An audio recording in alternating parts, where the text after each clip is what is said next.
I'm Jim Check. You're watching Now Media. With me, Ian Burns, our managing editor out there in the nation's capital. Another sunny day here in the Okanagan. Still a little bit of smoke haze.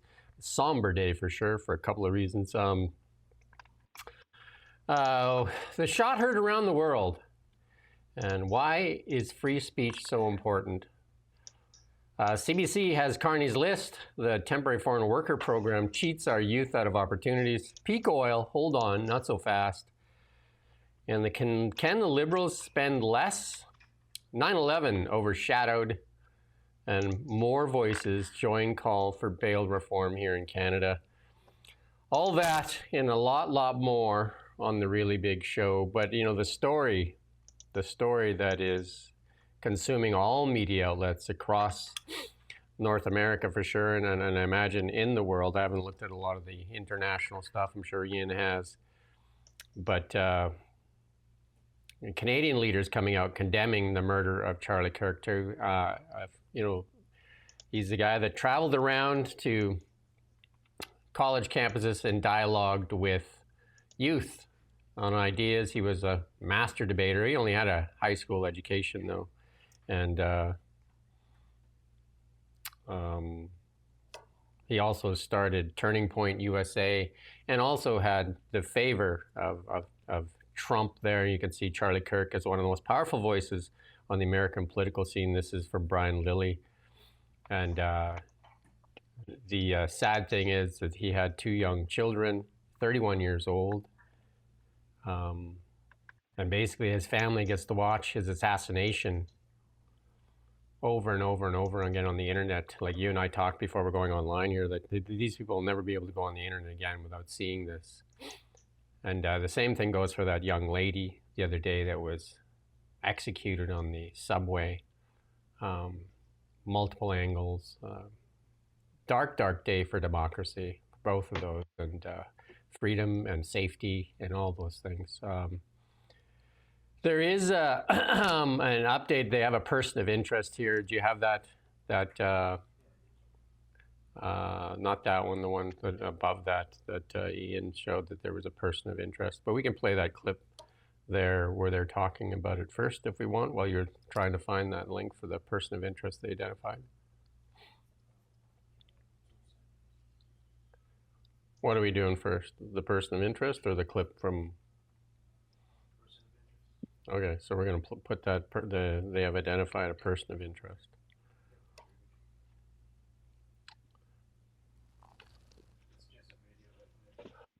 Right. Okay. They have said it looks like a young man, college-aged, and we're going to play this update here from law enforcement here, though. Through all that work last night, we were able to make a few breakthroughs. We were able to track the movements of the shooter. Starting at 11:52 a.m., the subject arrived on campus. Shortly away from campus. We have tracked his movements onto the campus, through the stairwells, up to the roof, across the roof to a shooting location. After the shooting, we were able to track his movements as he moved to the other side of the building, jumped off of the building, and fled off of the campus and into a neighborhood. Our investigators have worked through those neighborhoods, contacting anybody they can with doorbell cameras, witnesses, and have thoroughly worked through those communities, trying to identify any leads. We do have good video footage of this individual. We are not going to release that at this time. We are working through some technologies and some ways to identify this individual. If we are unsuccessful, we will reach out to you as the media and we will push that publicly to help us identify them. But we are confident in our abilities right now, and we would like to move forward in a manner that keeps everyone safe and moves this process appropriately. Last night I communicated with Erica. The family's devastated. As a Commissioner of Public Safety, as a father, as a husband, I can only imagine what that family's going through. The heinous event that happened yesterday is not Utah. This is not what we're known for. Over the past several weeks, we've seen this state come together to help families in mourning, come together as a community to show what Utah is known for a state of character, of service, of camaraderie, of a neighboring feel. We will not stand for what happened yesterday. We are exhausting every lead. We have every officer invested in this, every investigator, every local agency. The outpouring of support from the law enforcement community has been astounding. And like I said, we have, they've now released that image of the person of interest there. Elon Musk also put out, Elon Musk has huge influence in the world as well. Elon Musk putting out a statement there, and it was right after that the left is the party of murder. There is so many assassination attempts that we've seen in the past little while. It's just unbelievable. Gad Saad here, a Canadian, reacting to MSNBC's coverage of this, where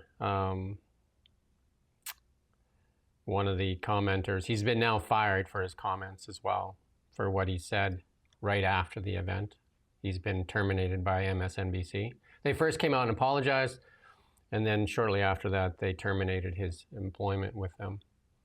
CBC also, let's play a little clip here from CBC, their initial reaction. I mean, look, Charlie Kirk, and I don't say any of this to disparage him, but was a controversial, polarizing figure, right? The provocations that these university tours, he's going to these campuses, you know, to sort of provocation and confrontation and debate and argument was a big part of what he did with this Turning Point USA. But he was very close to Donald Trump, who has ordered all U.S. flags to be lowered in honor of Charlie Kirk for his murder today. You can see right there. Is that the White House? I think that's the White House. So this speaks to his importance and central role to Donald Trump. So it wasn't a murder, it was an assassination. It was much worse. And this is a political assassination. And then hours after that, CBC publishes a collection of Charlie Kirk's most controversial takes. Like, I don't know.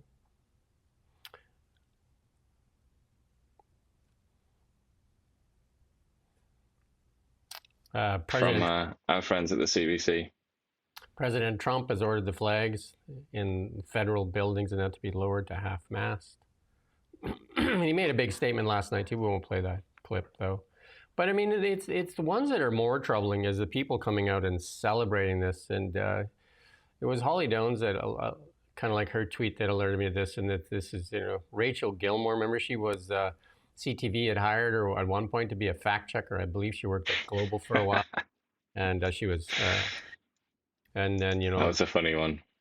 You know, like she just, you know, she's coming out and she's very. A very controversial figure for sure, an influencer out there now. I think she believes she calls herself a journalist as well. And she's just a poisonous fool, isn't she? God bless her. She's just a mediocre human being with a lot of resentment built up inside of her. She's poisonous and possibly, you know, diseased, possibly ill, as so many of these people are. There's this terrible crossover between, in some cases, people who are self-avowedly mentally ill and the desire to celebrate the murder of a young father and husband. I can't ignore that. I can't ignore the fact that mental illness here, I think, is quite important. And I'm not saying she is mentally ill, but the very brief acquaintance I've made with her just by looking at a couple of her videos, she's clearly a very sad person, isn't she? She's a very miserable, unhappy person, as so many of these are. She's like almost the perfect example, really. But I would say, just to go back on what you mentioned there about CBC, what a tactless article that is. What an atrocious piece of work that is. If the CBC had any shame, I would invite them to be ashamed of themselves. But that's a waste of time, really, isn't it? A man who's just been murdered. All over the internet are these sick people, like that girl you just mentioned, either equivocating or in some cases actually celebrating and saying, well, he was so controversial, you reap what you saw, etc., etc. Then they publish a story titled, Here's some of Charlie Kirk's most controversial takes. And you look at it, Charlie Kirk, I have to admit, didn't really know anything about him.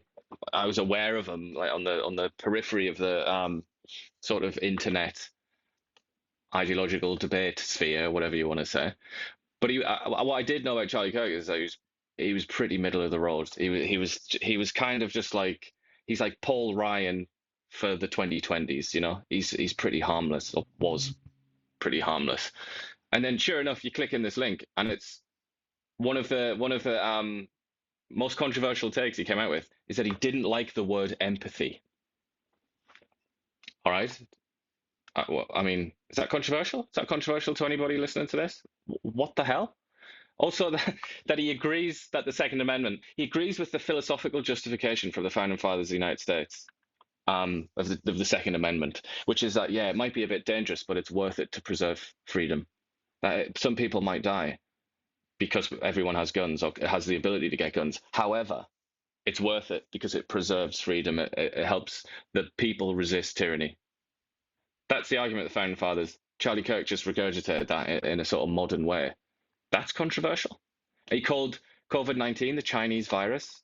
I mean, that's a little bit sort of controversial, but what are you But talking it's about? proven to be And that Charlie now. Kirk, like, just a reminder to Elon Musk, he doesn't seem to think anymore before he types and posts. He does the thinking after. I would just remind people, including him, that Charlie Kirk was absolutely loathed, despised, venomously hated by people on the real right, the actual far right, because he was a friend of Israel. He was very pro-Israel. And as a consequence, the right, which is just the American right, particularly now, is just obsessed with Jews in Israel. And that's why a person like Nick Fuentes is so popular. You just have to bear in mind for a second, just coming out immediately, okay, this guy's been killed. Oh, the left, the left, the left. There is a distinct possibility that it's a Jew-hating right-wing extremist. So don't be a fool, you know. Uh, but then again, I'm shouting into the void, aren't I? We're surrounded by fools. We're surrounded by these stupid people, and they're enabled by the internet to just go crazy. And there's no, I mean, I'm not saying that I want to limit the internet or anything like that, but the internet has really enabled us to see just how foolish quite a large number of people are. But, you know, nonetheless, you don't expect that from the CBC anyway. I mean, Elon Musk is one thing, but the CBC, they're supposed to have serious sort of editorial principles. They're supposed to be a serious publication. For them to have done that, atrocious. I'm going to play this clip here from a police officer that, you know, for him to come out, I don't know what he'll face for what he just said, but let's play this little clip here. You know, I told myself I wasn't going to make this video, but I'm going to make it. You know,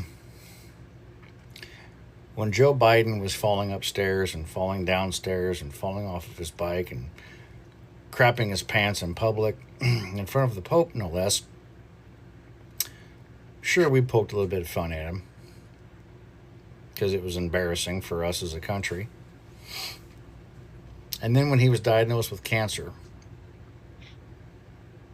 I don't remember seeing a single conservative Republican wishing him to be unalived.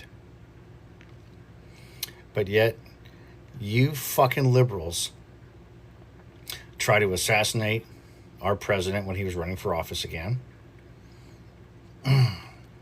Not once, not twice, but 3 times.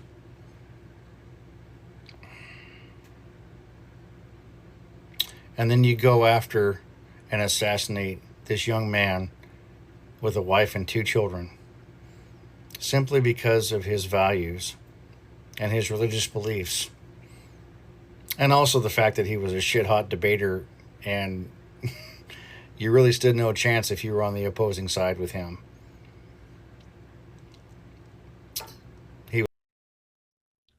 You can go watch that full clip yourself. Where did Ian go?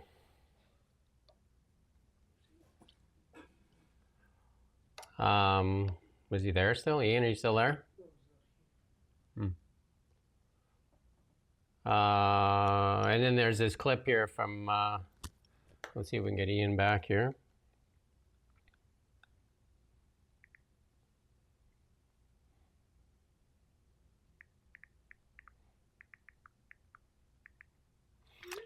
Anyway, there's this other one. Brian Lilly put this out. And this is a University of Toronto professor to put this out. I'm not even going to repeat the words that are said here. I'm just going to leave it there. And there's so much of this on the internet right now. People celebrating the demise of a young man that had 2 children and a wife, and just starting his life. I think Ian's back. There you go. We lost you. I'm not getting audio here, by the way, so I'll be back again shortly.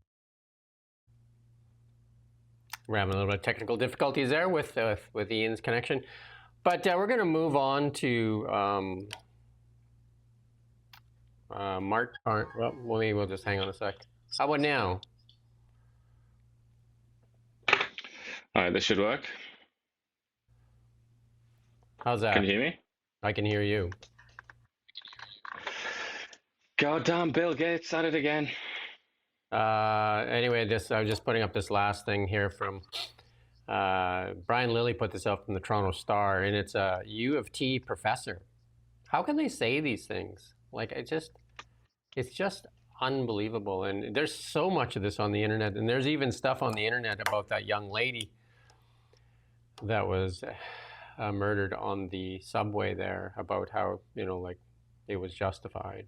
I don't understand. Yeah, I mean, the Black Lives Matter, their primary account posted something absolutely repulsive and despicable, but I suppose they need to get attention these days, don't they, since they're no longer, nobody ever really pays them any attention, so that could be justified in that way. But this kind of thing, yeah, like earlier I was saying, a lot of people have made fools out of themselves already, I think, by saying that he's been murdered by some left-wing extremist. We don't know that.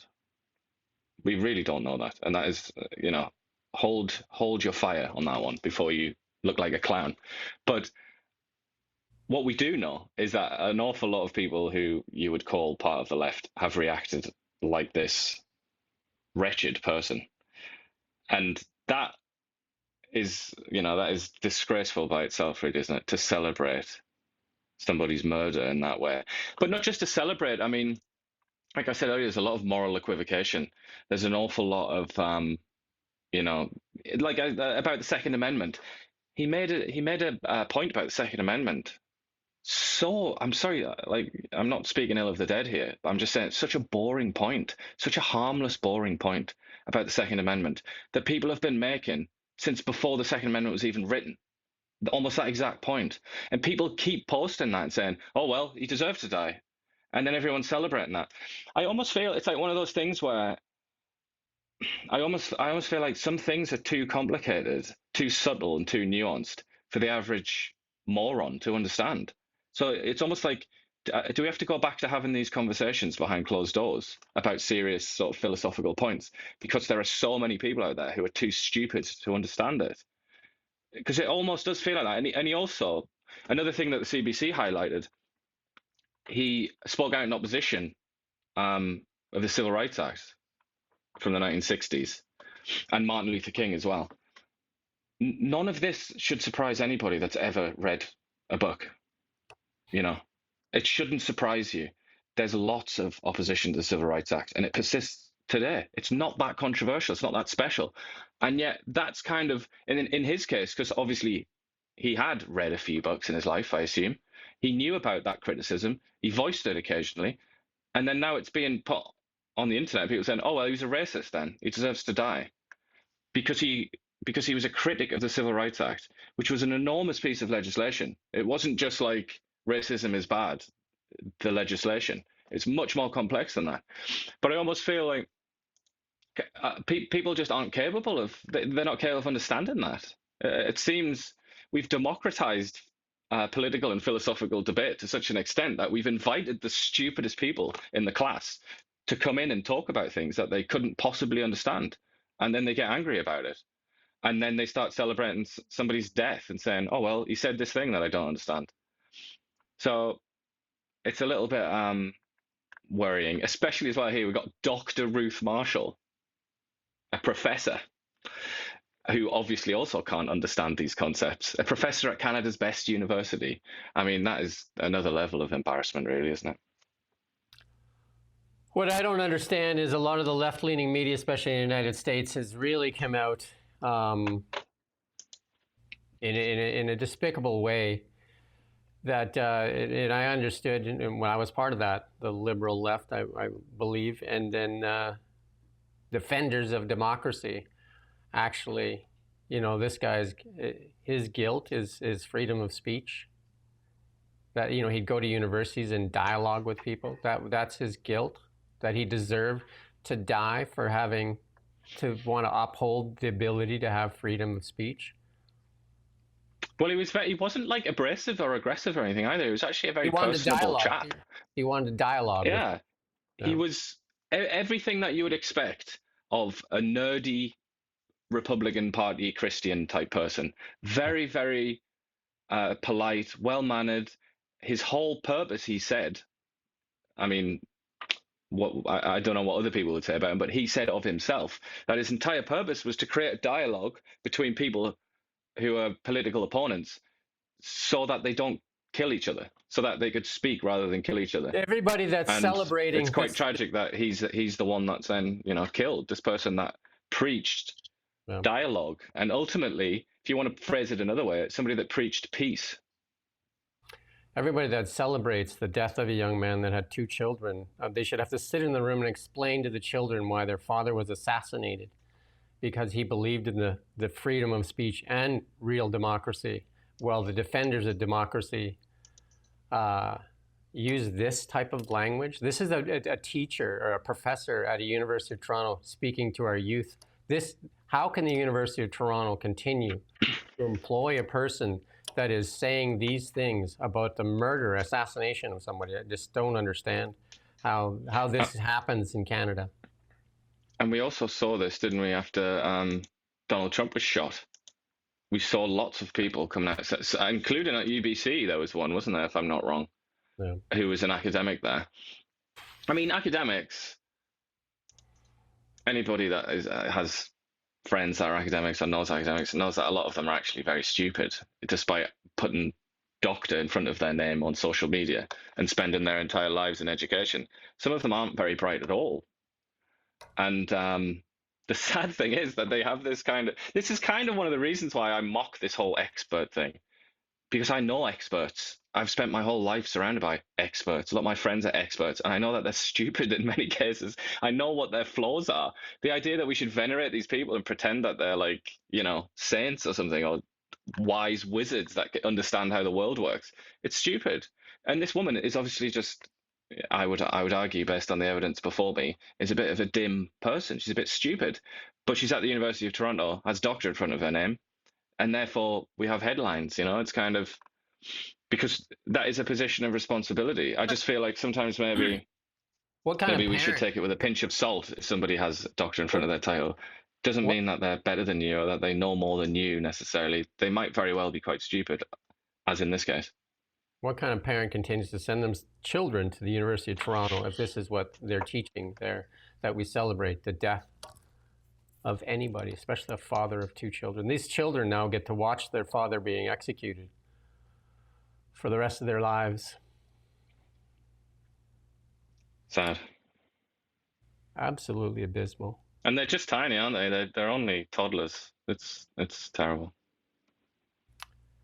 Let's move on to some Canadian news, but let's move. And Mark Carney here, he's gonna, again, CBC has the list. We're gonna talk about it in a couple seconds, but he's making a speech here again. Let's listen in. Tomorrow, we'll announce the first tranche, the first batch of these projects.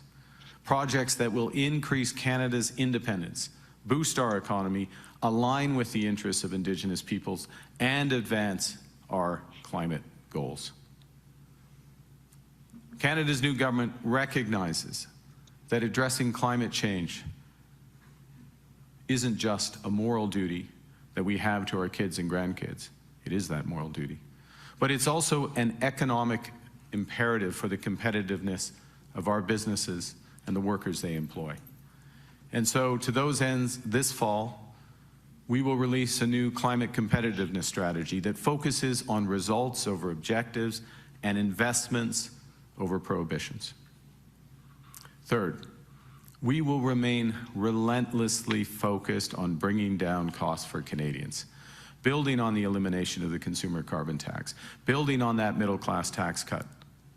For example, during the summer, we took a decision to uphold the CRTC's plan to expand mandatory wholesale access. That's a mouthful. Mandatory wholesale access. What's in it for Canadians? One thing.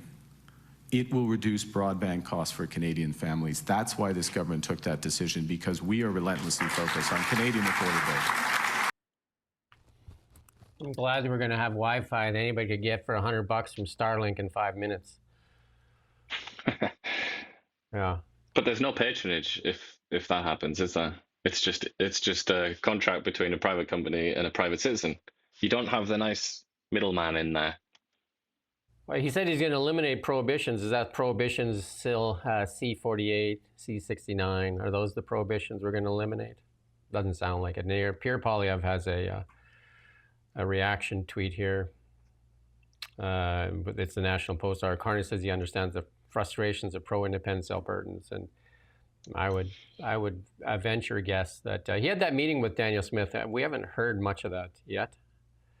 But Daniel Smith is speaking right now, so we might hear of it relatively soon. We'll update it. Ian will listen with one ear. CBC got the list, of course. CBC, the Liberal machine, got the list, and they're going to front run it before Mark Carney announces it. And let's just go ahead and play it. Amazing how they get the list ahead of time, but here you go. Here's Such a coincidence. Here's the list that they're going to announce. More breaking political news this morning. CBC News has learned which of the major infrastructure projects are going to be on the first list from the federal government, which are going to get priority right off the hopper. These are projects part of the key elements of the government's plan to reshape the country's economy. Rafi Boudjikanian has the details CBC News has learned in terms of the projects and their potential impacts. CBC News has obtained an advance copy of the list the government is set to reveal on Thursday, shared with us confidentially. At the very top, an LNG expansion project in Kitimat, BC. It would double LNG Canada's capacity to produce liquefied natural gas, which would be targeted at expanding markets in Asia and Europe. Up next, about an hour east of Toronto, the Darlington nuclear project, which would make Canada the first G7 country to have a small modular reactor. Prime Minister Carney has previously alluded to an expansion of the Port of Montreal, and that's next on the list.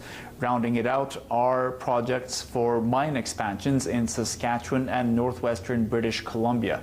Nowhere on the list is an oil pipeline. A Liberal source says there is simply no private sector player who wants to build one at this time, though the government is open to revisiting the list in the future, something Alberta Premier Danielle Smith says she will take Ottawa up on. She says the lack of enthusiasm is due to federal regulations that have discouraged the industry, and she wants the government to repeal those, something that would be sure to create tensions among the environmentally minded MPs in Carney's caucus. Rafi Boudjikanian, CBC News, Edmonton. There you go. So the CBC got the list first. And again, they're saying that there's nobody that's willing to build a pipeline. I wonder why. Would Bill C-48? Yeah, it's just don't expect the CBC to provide context on that kind of thing, though. Maybe they should ask Teck, who just got taken over by Anglo-American, why they walked away from that project there after spending, I think it was $1.1 billion in Fort Mac, why they walked away from that project. It'd be a good question. There seems to be no interest. It'd be a good question to ask. And talking about companies walking away from Canada, here's another one. Barrick Mining, formerly Barrick Gold, one of Canada's, used to be Canada's preeminent company. Barrick Gold started here in Canada with the Hemlo Gold Mine in Ontario. But I'm going to get that wrong. They're selling the Hemlo gold mine in Ontario, that's the last Canadian asset for them. They're going to sell it for $1 billion. And so that is the last active gold mining asset owned by Barrick, and with the once proud Canadian company that started in Canada as a small Canada-based gold company, and then they built it into Peter Monk built it into a giant, like the largest gold mining company in the world. And there you go, leaving the last Canadian asset sold off, and they'll be looking at. Well, they have assets all over the world, but what it means to Canadians and what it means to Canada, it's a symbolic blow to Canada's identity, because Barrick was one of Canada's greatest companies. And, in that name, I think they took over Placer Dome, a whole bunch of names. I don't know if you know all these things. Hemlo, I think that was the biggest thing that they had at one point. Operating Mines of Canada remains, I don't know. It's a big loss. Then when you talk about Teck too, Teck, again, now basically, they're going to keep their headquarters in Vancouver, but most of their operations are not in Canada. But that's a big loss, Barrick Gold. And then Interfor, another BC company. Interfor is curtailing lumber operations through year-end, affecting all regions, including Canada. It will reduce hours, reconfigure shifts, and lengthen maintenance holiday things. And this is all about their reaction to not only the tariffs, but also the interest rates and the lack of billing. We talked about it yesterday in Canada. We're seeing huge drops in housing starts here. And then this company started here in 1930s, and Wonock, BC, incorporated in 1963, renamed Interfor in 2014, and has a head office in Burnaby. But and they expect lower output from Canadian mills into the year end as part of the North American pullback. They need to drop interest rates. I mean, if they want to use Canadian lumber, then lower interest rates so people start building. These are Canada's biggest companies. Canfor, we did the story on Canfor a year ago. What did Canfor say? Canfor says BC is no longer investable. That's what Canfor said. When they kiboshed their planned expansion into Houston, they're not going to go forward with it. They closed the Bear Lake mill. They cut production in Prince George. And they said there's no certainty here in Canada. Or British Columbia, they said at that time. Yeah, BC in particular, I think, is the... businesses and investors are very down on BC, aren't they? And it's no secret why. I mean, just on its own, the question mark, whatever you think of that question mark, however large you think it is, there is a question mark about property rights in British Columbia. That is, if you want to kill an economy, if you want to kill investment, that's it, really. That's all you have to do. Just raise a little bit of uncertainty about property rights, and you will absolutely annihilate your economy. When have you heard the Liberal government talk about Suncor as a great Canadian asset? That's basically the only one that's really left, like in the big ones, right? Teck now gone, and that's going to be Anglo Teck or whatever, but basically, and then, Barrick saying that they don't really want any Canadian assets. That's huge. Barrick used to be like, and anybody that's watching this is older, understands what Barrick meant to Canada. Peter Monk gave a lot of money away here in Canada as well. I guess, apparently this is the fastest growing G7 country in the world, apparently, right? The nuclear thing is a and deal. David Eby keeps telling us as well, doesn't he, that BC is the engine of Canada's economy.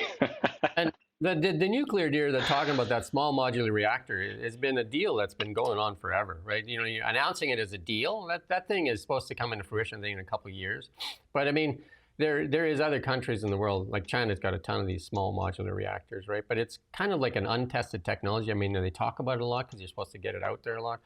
I mean, I've invested lots in nuclear technology, and I believe it'll be a good thing. But I mean, it's been kiboshed so much and faced so many regulatory hurdles. And there's that nuclear, a large plant in UK that is, how much over budget is that plant in the UK, that nuclear power plant? God, yeah. Well, there's a couple actually, but I think I know the one that you're on about, which has been built by the French and funded in part by the Chinese. But then the British are like that. They're so stupid. I mean, we've talked a lot about the governing class in England. They make the governing class in Canada look like geniuses. They are so brain dead. Whereas I feel like that's not going to be the case with this one. I think it will be a more successful than the British one, but inevitably it'll go over cost, because that just seems to happen to every big project now, doesn't it? This is a column from Rick Bell saying that, from the Calgary Herald, saying that Alberta's shafted by Carney on that new pipeline. I know they say, well, in Tranche 2 there might be a pipeline. They're stringing her along. I don't think she's going to buy into the stringing along, but I guess she's speaking right now. So, well, that CBC article includes there are these 5 ones that are they're going ahead, but then there were other ones that are kind of, let's have a look. How did they describe it? Some additional projects that are at an earlier stage but require further development. And included in that list is also, or not included in that list, is a pipeline. But we do have carbon capture in Alberta. Yeah. And also the high-speed rail corridor between Toronto and Quebec City that we last heard of from Justin Trudeau when he was just about to leave. The Temporary Foreign Workers Program, we did a story on it yesterday, and we got input from many people. Daniel Smith adding her voice to this as well now. You got to go read the story on Kelowna Now. It's a very good story. Also, I posted on my LinkedIn. It's the theme of the Temporary Foreign Workers Program seems to be the benefit of the few at the expense of the many. And that's what Mark Carney came out and said that day. The 2 things that people talk about when they're touring across Canada, one is Trump tariffs, and the second is the Temporary Foreign Workers Program. But youth unemployment is being sold out at the benefit of cheap labor. And then Mark Miller coming out and accusing, Poilievre, he's used terms like racist and something like this.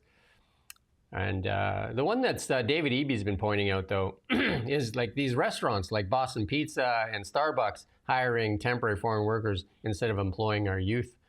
And he's calling them out for this. And we interviewed the CEO of the BC Restaurant Association there, Ian Torsten, and he said it's really it's hard to hire Canadian youth. They want time off for hockey and need part-time jobs, and they want too much flexibility. And he also accused Poilievre of being naive, uninformed, and playing political games. They're trying to sell this thing that I've asked our reporter, ask for examples. Ask for examples. There's just one antidote that you use, and that you come out and say, oh, okay, we can't hire any kids. I worked in the restaurant industry as a youth. But again, the UN Special Rapporteur, this is all in the article that talks about the Canada utilizing the Temporary Foreign Workers Program, and it's a breeding ground for, exploitation, and call it a contemporary form of slavery. And then federal inspections this year, this is from Holly Dome Blacklock story, on pace to levy record fines against employers for breach of migrant labor regulations. Inspectors found in the first half of the year $3.8 million, or levied $3.8 million in fines. And even Mark Miller back then said that we need stricter enforcement. To some extent, the country has gotten addicted to temporary foreign workers. That's from Mark Miller, but then he calls out Pierre Poilievre. But we're going to play the Wayback Machine and even listen to what Justin Trudeau had to say. Let's play the Wayback Machine here.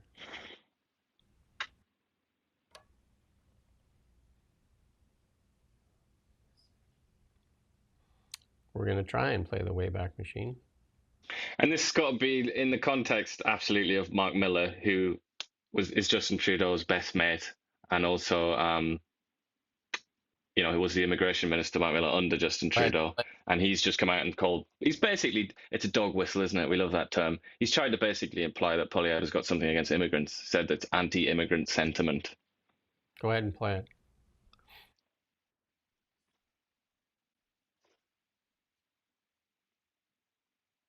Temporary foreign workers, or whether it's international students in particular, that have grown at a rate far beyond what Canada has been able to absorb. To give an example, in 2017, 2% of Canada's population was made up of temporary immigrants. Now we're at 7.5% of our population comprised of temporary immigrants. That's something that we need to get back under control, both for the benefits of those people, but because international students we're seeing increasingly vulnerable to mental health challenges, to not being able to thrive and get the education they want, but also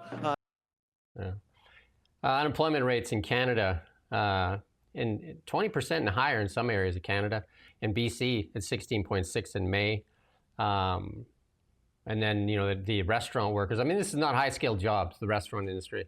I started as a dishwasher, and then I was made a cook. I mean, you know, like, come on, right? And then say that we need to hire temporary foreign workers because Canadians are unskilled. I think Patty Hajdu, we played that clip yesterday from the Labour Minister, said that Canadian kids have to work on their soft skills and their skills. Doug Ford says they're not looking hard enough.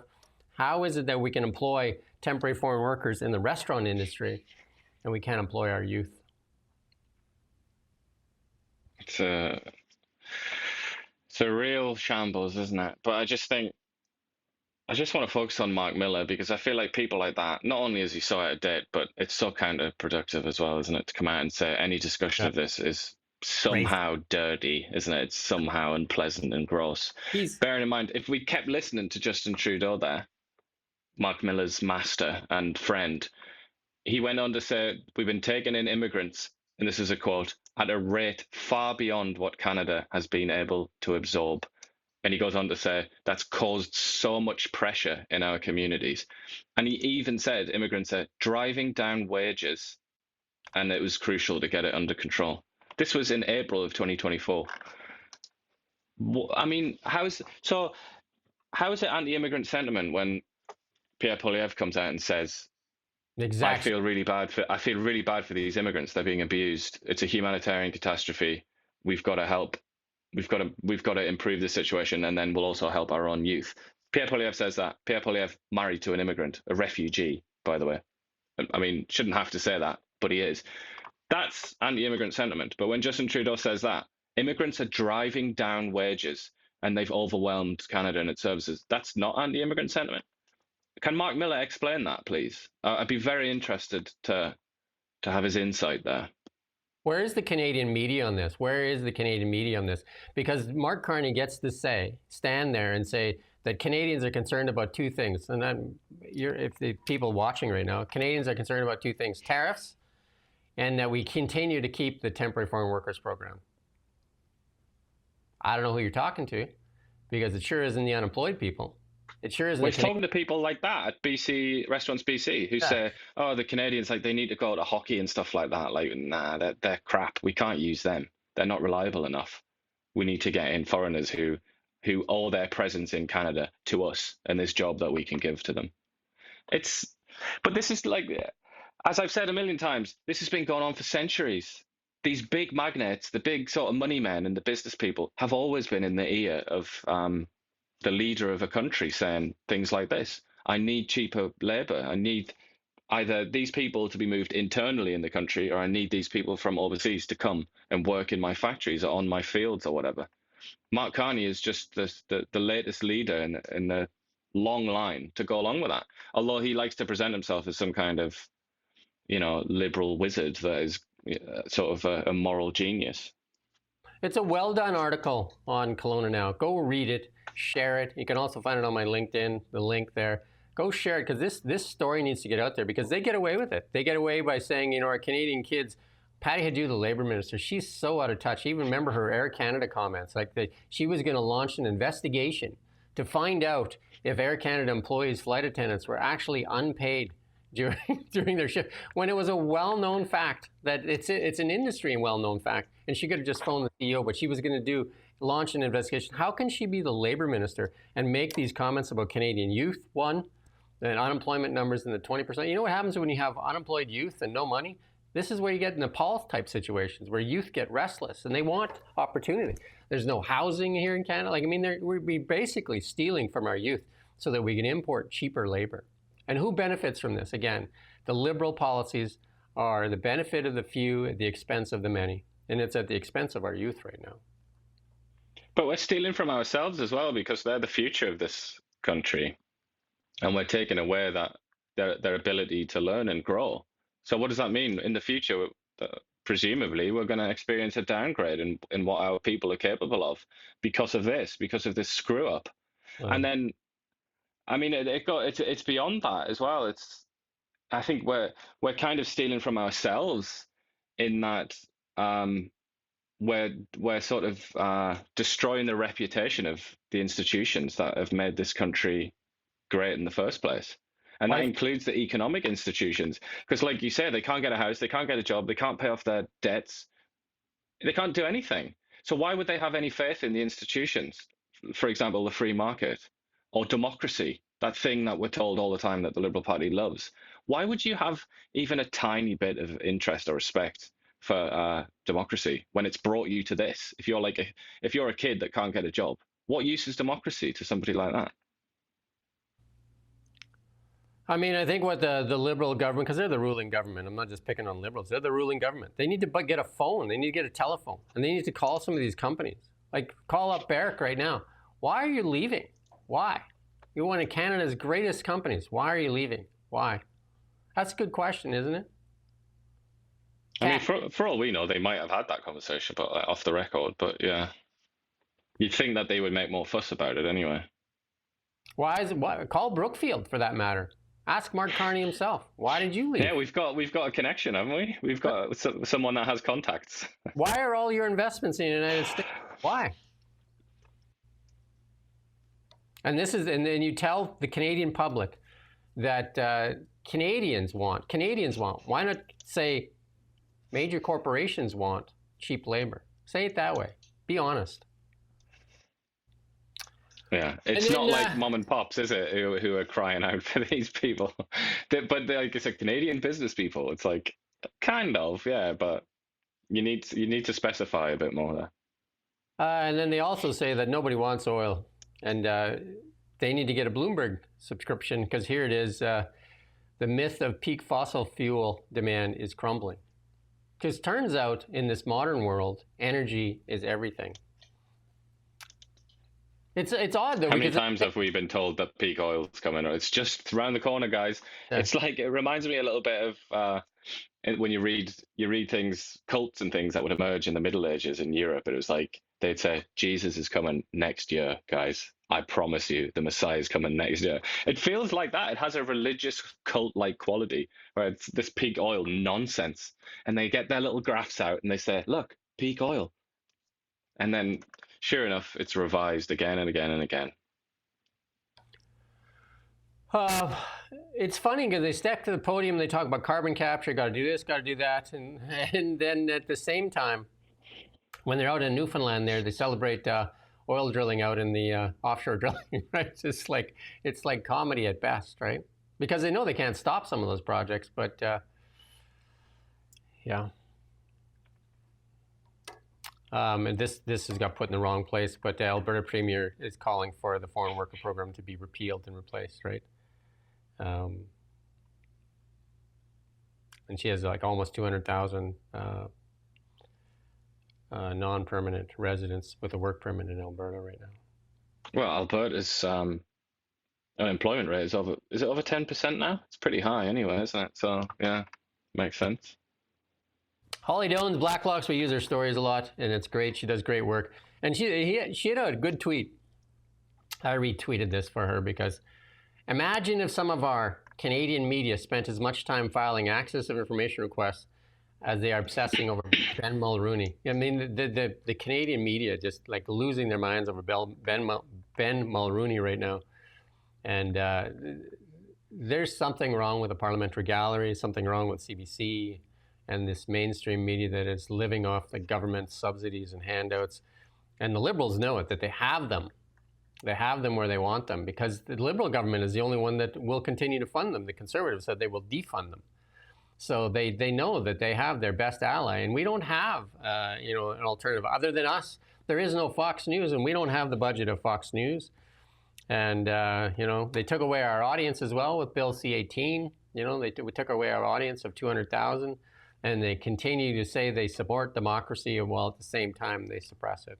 And And there you go, Holly Doan offering the advice. Like, why don't they do some? Like we talked about how many times? Like all the stories that we expose with Holly Doan stuff, and say, well, I bet you the media won't pick this up. They won't pick this up. How many outlets have you seen pick up the wasted money? Like we've done quite a few of her stories there. The wasted money that the federal government is doing, and like we talked about it yesterday, the ventilators that they're selling for scrap metal. The CBC certainly won't be picking it up. They've got more important things to write about, like all the controversies that Charlie Kirk got himself involved in. But they also don't even want to release the information about themselves. Like they're trying to like have that hearing about them silenced, so that the public can't learn about their use of funds. Odd, no? Yeah, they're very busy trying to fight fires, aren't they? Mark Carney says he's going to spend less, and this is from Holly Doan and Blacklocks here. It says that he's going to cut its $500 billion budget this fall. Mark Carney said that yesterday. He did not detail where and how much. Canada's new government will spend less so Canadians can invest more. And Carney said in his prepared remarks, and he said in election night he made a clear commitment to Canadians to bring new fiscal discipline to the federal budget. Not a lot of people believing that right now. Yeah, it's the Finance Department in December 16th Fall Economic Summit said its last budget tabling noted 5 line items that accounted for more than half the projected 2025 spending: seniors benefits, payroll costs, healthcare transfers, and debt interest costs. Debt interest costs right there in the top 5. And Canada Child Benefits, in there you go. And it did not include the new election promises like $5.8 billion, that income tax cut that you get $70 a month for. Yeah. I seem to remember he and his party also promised that if he didn't get elected and his party didn't get elected, that Pierre Poilievre would cut spending, and that was a terrible thing. Yeah. I wish he'd said then that he also intended to make cuts, because that might have been important as a voter. It might have been important to have that information. But I guess he didn't think that it was important that we know that. If only Canadians could eat photo ops, we'd be full. Because here's one here out there when he was in Newfoundland there, enjoying some fish and chips. That photo is super enhanced. Like, I'm a photographer from the past, right? That photo is well lit. Look at that, how well that photo is lit and everything.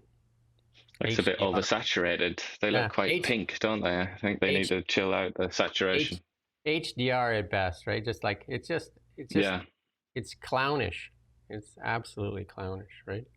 But also, like, she very much looks like she's posing now, doesn't she? I think they were given warning. Perhaps, some man there with a massive camera was a bit of a clue that they should pose. She's like, look at yes, I'm serious. The even lighting. I don't know. As a photographer, I can understand how that photo was staged. Remember when Justin Trudeau and his Liberals said that, or Jagmeet Singh said that we need to get the grocery stores to stick to pricing, like we need them to hold prices where they are. Just like, so you want the grocery stores to form a cartel. You mean like the bread cartel, where they're finally settling on that? It's almost $500 million, and you can apply to get some of that money back. You can actually go online now. It turns out Quebec is going to get a lot of it, based on, again, Quebec is what, 1/13th? But they're going to get 22% of that money goes to Quebecers. But you can get almost $100 if you eat bread. You don't even need receipts. You can go on there and you can claim your $100 from this bread cartel because it was fixed pricing. Imagine that. Not the only thing either, is it? There's been other foodstuffs. Well, the Liberals and the NDP actually suggested that the grocery store. Remember when the prices were really high, and they said we don't want prices to go. We want prices to be frozen right here. And the grocery stores are like, okay, okay, okay. There you go. If you want to go there, you can go and get your $100, eh? Yeah. And what happens if it isn't? If they don't empty the pot, where will it go then? I wonder. No wonder. Eh? It's also 9/11, and it's kind of overshadowed, basically overshadowed by the assassination of Charlie Kirk, a political assassination, and also the young lady a couple days ago. I know my wife didn't sleep last night. She's been in tears watching the assassination of two people. Like, I mean, it's so, like, this is like unbelievable. Unbelievable. But anyway, there's a lot of first responders that lost their lives on 9/11 when those two buildings came crashing down and changed the world. Years later as well, from lung, like mesothelioma and stuff like that, and they had lung problems that killed them because they inhaled all kinds of garbage when they were trying to help people. That event changed the world. Some say not for the better, but Kamala Harris's book is starting to leak out. They're leaking out experts. I think it's going to be released in September 23rd, I believe. But there's some leaks there that are coming out. Basically, she's saying that the Biden administration basically treated her like a houseplant, and actually tried to they never defended her, and that it was everybody said it was Jill and Joe's decision whether or not he run, and she figured that she was kind of like sidelined and treated very unfairly. I don't know if that's going to help her when that's the top Democrat, potentially the top running Democrat for the 2028 presidency versus the former Democratic president. Now they're starting to do the finger pointing. Such a mess, isn't it? Still, Democratic politics, they haven't figured it out yet, have they? I don't think they're anywhere near figuring it out yet. So it'll be a very interesting primary season for them, whenever that will be, 2026, 27, that sort of time, I guess. Because it's pretty much open, isn't it? I mean, Gavin Newsom is probably the favorite, but it's going to be a real battle. Yeah, it's going to be interesting to see the rest of these books. Amazing how she's bringing out her books. Well, anything for a sale, right? Anything for a buck, right? Yeah, well, she needs the money now, doesn't she? She's got to hire some personal security because Trump took that off her, didn't he?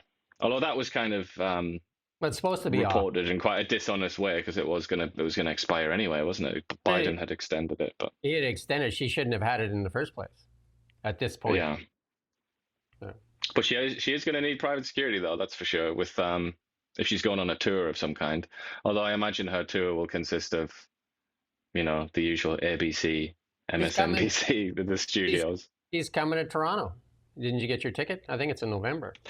Oh yeah, I forgot actually. I forgot about that. Yeah, indeed. Maybe they'll have that. How can I forget about such a consequential person and her doings? Maybe they'll have that famous University of Toronto professor introduce her on stage.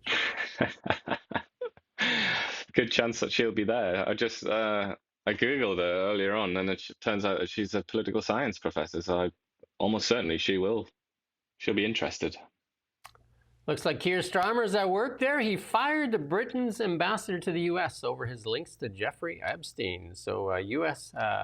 Peter Mandelson fired by Starmer after it was revealed he had referred to child rapist Jeffrey Epstein as his best pal. Just repulsive. Peter Mandelson as well. He's not just a randomer. He was like Tony Blair's, very close with Tony Blair. He's been on the scene for a long time, and he's a very famous figure, very powerful figure on the sort of British liberal left sort of thing. A lot of Brits linked to Jeffrey Epstein as well. Seemed to be a favorite. Yeah, Andrew was a fan. Prince Andrew, yeah. And then Brian Lilley, I think he put out this tweet here saying that if they lift the tariffs on the heavily subsidized Chinese EVs, and we've said it too, that it'll likely end auto manufacturing here in Canada. That would be the end of Ford and GM would just pull out, I think. But it also completely contradicts what they've been saying about Buy Canadian and even a lot of the commentary around the BC Ferries deal coming out of the mouths of the likes of Chrystia Freeland. where she's saying things like, they don't compete fairly and so on. That's also true about EVs. But then the other thing is they've got themselves in a terrible knot, haven't they? Because they keep saying that EVs, getting 100% EV uptake will sort of save the planet somehow. They've got themselves, they've convinced themselves and their supporters that that's true. But then they've also boycotted effectively, or put a sort of block on the cheapest EVs in the world. Yeah. So Again, I mean, they're just tangled. They're tangled, and like they're being pulled in lots of different directions here, and they're kind of a victim, or they're victims of their own contradictions and inconsistencies. we're going to skip the next one, but we're going to go to that crime in Canada here, and we're going to talk about. No, we'll skip that one. And in an unprecedented move, police publicly object to Crown accepting manslaughter plea in Indigenous girls' homicide. So the police are said that's the one before that, but many more police forces are joining voice now. It's becoming like a roar on bail reform. Like we're seeing this across Canada, and it's going to be interesting to see if we actually get a reaction from the Liberals. Yeah, Polyev was talking about it just today. He's in Ontario and he's got together lots of people who are like victims of crimes to come and speak out against it. And it seems to be quite a successful avenue for Polyev, so I think he's going to keep on banging that drum. So Carney, he's going to have to say something. I mean, they did plan bail reform. Sean Fraser's supposed to unveil it when Parliament reopens. So I guess that's when the Liberals are going to say something about it. You know what makes us different than most? There's a lot of commentary accounts out there that just talk about news and they do things. We're actually a news outlet, and we actually generate a lot of our own stories and do our own interviews and all that kind of stuff. And here's one here with the BC General Employees Union. Here, I interviewed the president of the union. You can go watch that interview on our Now Media channel, or you can go read it on our site there. And he says that the government is actually putting out a lot of false information about this strike. And they represent close to 100,000 people here in British Columbia. And it's not, a lot of people think it's the BC Government Employees Union because it looks like that. And they do represent some of the public workforce. But it's, like they represent lots of different companies, including the BC wildfire workers. And, I think their starting salary is around $28 an hour to stand in the bush and face flames. Seems like a low amount of paid to get that, when they're paying the temporary foreign workers $36 to work at Tim Hortons. Surprised we don't have lots of temporary foreign workers coming to do that job, to put fires out. Make it make sense. Make it make sense. That's what I would say. Make it make sense, because it sure doesn't, right? Make it make sense. Elon Musk, again, James Wood, the former actor there, or I guess he's still an actor. I don't know if he's done any work recently. But Elon Musk has joined in this fundraiser to put Irina's face on many murals across America. She was stabbed 3 times in the neck, and then people walked away from her. She died alone in a pool of blood with no one offering her any help, in complete shock. And all she did was, her crime, I guess, was getting onto a subway and just sitting down. And she was like, you can go watch, it's horrible to watch. Yeah, I mean, don't watch that, and don't watch the zoomed in one of Charlie Kirk's murder unless you really, really, really want to see it, because they're both gruesome, very, very gruesome. This young lady did nothing. And she's, the sad thing is she comes from Ukraine, war-torn Ukraine, from a bunker, to feel that she can have, freedom. And then they asked her parents if they wanted her body flown home to Ukraine. And they said no. Because she loved America, isn't it? That's what they said. Apparently. Yeah. That's completely tragic. I mean, there's something just so terrible about. People have pointed out why. It's because she looks so, well, she's so young, isn't she? But she also looks so kind of fragile. Like, there's no way she could defend herself. Not that she even had the opportunity, because it was like a sneak attack, wasn't it? But like, there's quite a lot about this murder that is particularly heartbreaking. And obviously, like you say, that she was a refugee. Hard to swallow for sure. And the sad thing is some of the reaction from the media as well. Some of the reaction from the media is just like, even on my LinkedIn, somebody posted that because I posted it and said how sad this was, that I was supporting racist laws. I'm just like, what are you literally talking about? Well, that was a theory of quite a lot of people in the newsrooms in the US. They didn't want to do it because they didn't want to cover the story, because they didn't want to embolden, or whatever word they would use, nasty people and things like racism. But I mean, this is the thing. This is the problem with having closed off media sector, and like we have in this country. A few editors can make decisions like that, and then the story really does kind of die. At least in America, that is such a big pluralistic population and society that story was able to break through that attempt to block it. Oh, anyway, that's our show for today. We're back tomorrow. Apparently, somebody thinks our video title is a joke. Yeah, imagine that. Valkyrie Reborn as well. Big Wagner fan, apparently. I actually own a Valkyrie motorcycle. If you want to buy it, I'll sell it to you. Anyway, we're back tomorrow. Thank you for watching. Share, like, do all those things. Help us get a bigger audience. The Bill C-18 has taken away our audience of 200,000 that we earn serving our community. But Bill C-18 continues to suppress local independent media here in Canada, while they continue to fund the CBC with more and more money, which they funnel into the pockets of the executives. And apparently, the biggest concern in Canada, the second biggest concern, is more temporary foreign workers. Canadian youngsters are just not good enough. Not the unemployed youth, right? And Doug Ford said, just like, sharpen your skills.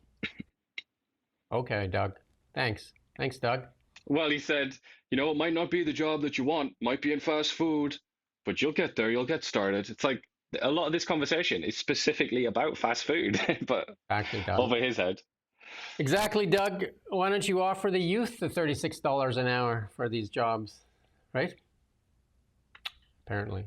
Why don't we just all take a moment and start to care about each other and understand that people, this young lady had a family, this young man had a family, and stop with the hate and rhetoric and recognize that life is precious. With that said, we do thank you for watching Now Media. We don't just report the news. We live here too. We're your neighbors, bringing you stories that matter to all of us.